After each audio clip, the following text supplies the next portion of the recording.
yesterday we reviewed one of the vectors that I want to go over in a bigger picture vector before we get into the specific philosophers. So we reviewed the three waves of Thomism. And the first one being the life of Thomas himself, the second one being right after the Council of Trent, the implementation of the Council of Trent, and then the third being the 19th and 20th centuries. And I commented how the very fact that we're studying the history of philosophy, and we're studying the history of philosophy a little bit, you'll see this if you read the Mariano Fazio book, you'll see this in the writings of Copleston and Gilson. They're very romantic Thomist inspired writings in the sense of going back to these philosophers, trying to give some sort of an objective statement of their positions, and saying what might be a contribution they've made, and then also, in the case of Copleston and Fazio, they always just start like a mild, light critique, and you have to do the work to get more, which is what we'll be doing in this class. And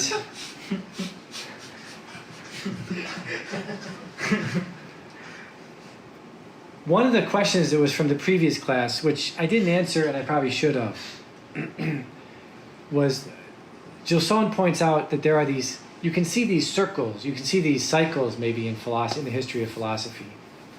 So I think one of the cycles you can see in modern philosophy is a kind of idealism.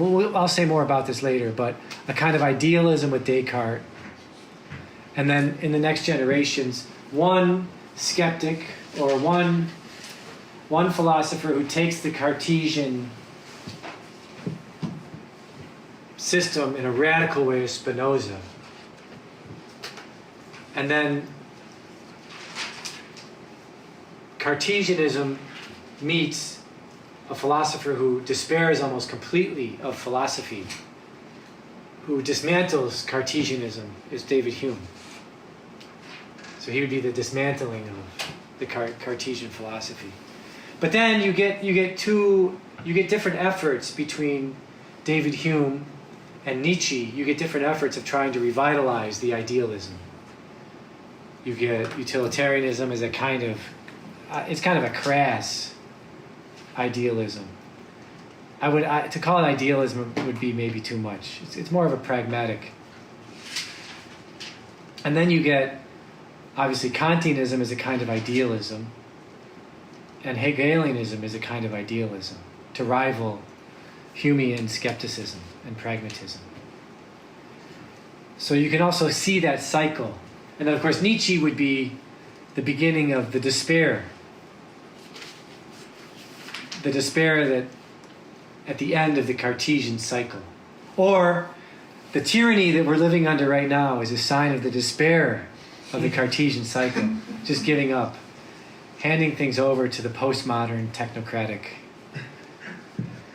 society. Tyranny.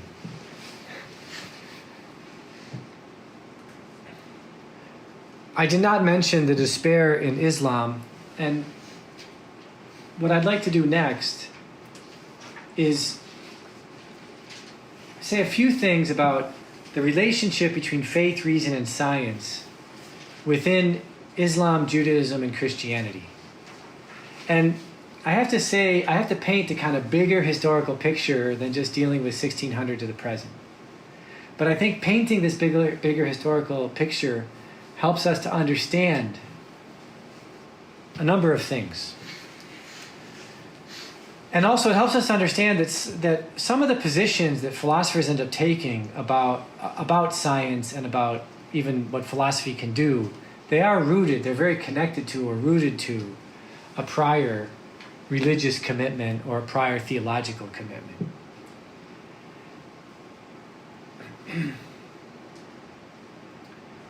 So if we go back, where do we start? Maybe the best place to start would be when I was doing my research in Rome in 2016 on Plato, the history of Plato, Platonic thought in Iran. I came across this book. When I initially saw this book, I had made a resolution. I'm not going to read any Western sources first, right? I don't want to be conditioned in writing about Iran. I don't want to be conditioned by the Western mind, because I'm a Western mind, but I want to let them speak for themselves. And also this particular author, I am kind of ideologically opposed to a number of things that he and his people have done in the last 40 or 50 years. So I thought, so for that reason also, I said, well, I don't want to read his book. So I did my little research. I studied all the sources I could study. And I think I put together a pretty good argument, pretty decent argument. And then I was towards the end of writing my dissertation, and I thought, well, I think I've read enough now of all the other stuff. And I'm kind of curious about, anyway, what this guy said back in the early 1980s. Because he wrote this book on, I forget the exact title of the book right now, but the second half of the book was why the United States should destroy Iran, Saudi Arabia, and Turkey. Right?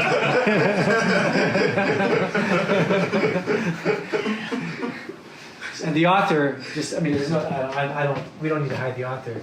The author is Richard Pipes. So again, this is another one of these families that are the political neoconservatives. Right, that all the Catholic neoconservatives bow down to.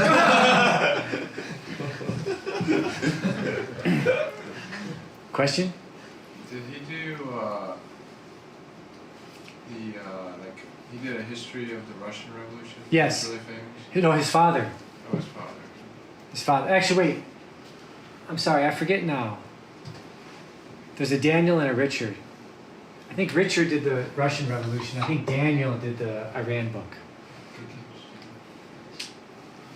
So, but he gives, in the first two chapters of his book, I actually found to be some of the most helpful writings that I came across in doing this dissertation, I have to admit. Because, well, those chapters had nothing to do with modern politics. But he said, he wrote something that I think helps us both understand Islam and Judaism. And he said, because he's a secularized Jew. But he says, in many ways, he says the same thing that I've seen Joseph Ratzinger say, and that I've seen Remy Brague say. Remy Brague is this great French philosopher of the 20th century. He's written a number of very interesting books about more focused on medieval Judaism, Islam, and Christian philosophy. But he's very good philosopher. But Pipes, in just one or two chapters, kind of sums it up in a way that I think is very helpful. He essentially says, look, right now, where Islam is in the middle of going through what Judaism has gone through from 1648 to the present. And then he says, let me tell you what Judaism has gone through from 1648 to the present. And then I'll tell you what I think Islam is going through. And this will help us to, and the reason I'm going into this, me personally now, is that I think this will help us to understand the position of Judaism, Islam, when it comes to faith, science, and reason. Just looking at this broad picture. And because that helps us to situate ourselves, who are Catholics, who have a long history of dealing with faith, science, and reason, going back to the fathers of the church. This is not a new problematic for us. But of course, we're in a society which historically was by and large a Protestant society, which had great difficulty dealing with this issue, with this vector of society. But now it's becoming increasingly secular, following the lines mostly of the decisions that secularized Jews have made in their combat with evangelical Christians, right? So this actually makes it's kind of important, I think, to understand. Also, from the standpoint of just how we deal with people, because if you deal right now with a Muslim who's come to this country, like a Muslim cab driver, you're gonna have to talk with that cab driver about the Trinity. You're gonna have to defend the Trinity. But if you're dealing with a secularized Jew, or with a secularized evangelical, or some poorly formed Catholic who lost his faith, there's going to be a host of other rhetorical problems you're going to have to deal with. Right? So I think it does help a little bit just to understand these vectors for our own sake. So Pipe says, look, what happens first let's say what happened to Judaism. So Judaism, after Christ dies on the cross, after the two revolutions that Israel undergoes in the 60s and then in the 120s. Remember that great passage in Spe Salvi where Benedict says, we can't be revolutionaries like Simon Bar Kokhba. Don't you remember that passage? It's in Spe Salvi. It's in an encyclical. Right, well, Simon Bar Kokhba was the supposed messiah of the second revolution, the one in the 120s, and he actually won a series of interesting battles against the Romans. But eventually he went blind. He still won some battles when he was blind. Always beware of blind generals. In history, they always tend to win a few battles. So they're getting their power from somewhere. But then eventually that revolution fails. I think a big chunk of Judaism at that point becomes Talmudic Judaism in Babylon. And you can see at the foundation of Islam, there's a lot of Talmudic Jews helping out the Muslims there. And that's another story. But you also see, eventually, as you go through the Middle Ages, you do get some philosophy within Judaism in the Middle Ages, like Maimonides. But when you like compare Maimonides to Aquinas, it's not the same thing. I one time taught a class where we just took just war theory, like killing civilians, can you kill civilians and things like that. And I forget which Islamic philosopher I took, but then I took some Islamic philosopher, Maimonides, and Aquinas. And you put those three together, Maimonides is horrific. Because basically it's the same that you see in the Old Testament. If the civilians are Jewish, you can't kill them. If they're non-Jewish, you can kill them.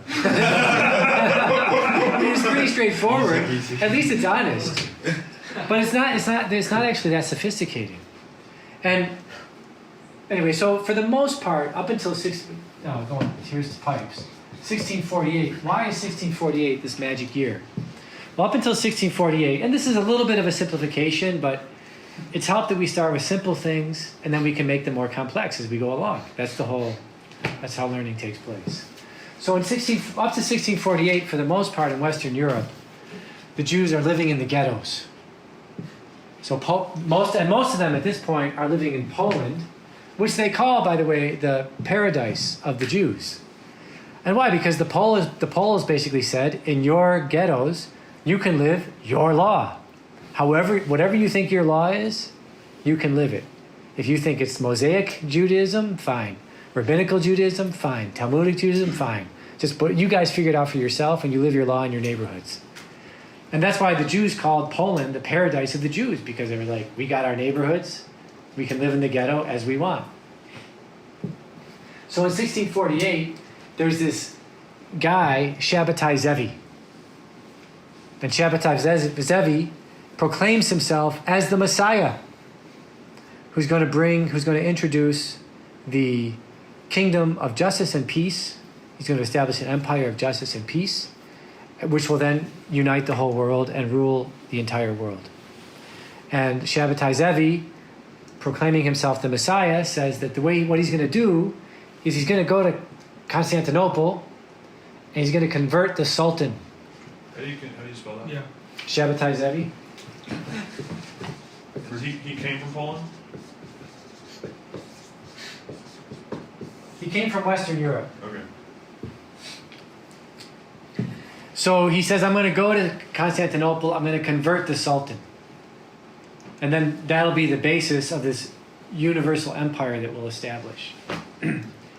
And he goes to Constantinople. He gets an audience with the Sultan. He tries to convince the Sultan to convert to Judaism. The Sultan says, I have a better idea.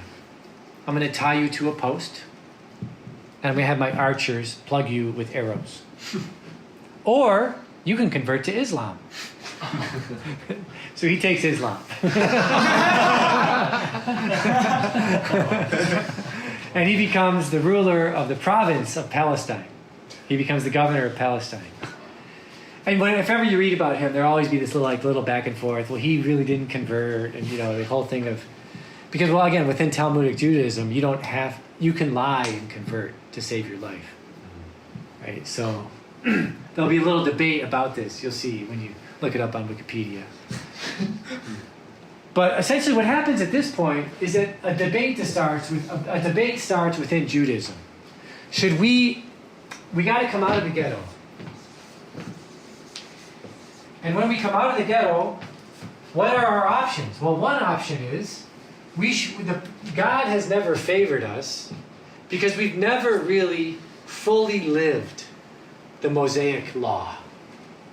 So we have to just go and live the law as Moses spelled it out. I have a friend who's one of these guys. He calls himself a Samaritan. He's part of a branch of Judaism called Nutre Karta. And they have a synagogue in Samaria and a synagogue in Brooklyn. And their whole thing is, we have to implement the law. Even no matter how harsh or brutal the law might seem.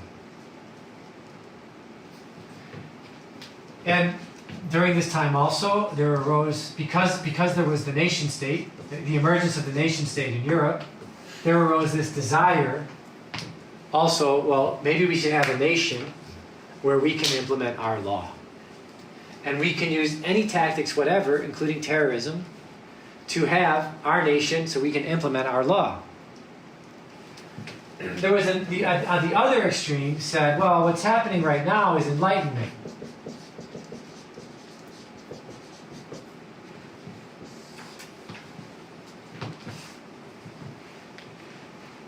Mendelssohn would be one of the first. Moises Mendelssohn would be one of the first advocates, I think, of this side. So now we have the Enlightenment. The flowering, the beginning of the flowering of Cartesian science, all these scientists running around Europe, discovering things, the discovery of the New World. If we should just fully embrace science, fully embrace the Enlightenment, fully embrace modernity, and we should reinterpret the Torah, the Talmud, whatever. We should just reinterpret that all to just be some sort of cultural Judaism. Just some sort of general Judaism that doesn't have too many specifics to it that make it difficult to be fully assimilated or fully absorbed into modern society. So if there's a conflict between faith and reason, or a conflict between faith and science, we just defer to the science. And then there was a middle position, and the middle position was, well, you go back to the Middle Ages, and there's someone like Maimonides, and Maimonides is trying to figure out, is there a way to keep one truth? Maybe at least on some level he was trying to figure that out. Is there a way to keep the law, but maybe up to this point we never interpreted it exactly like we should?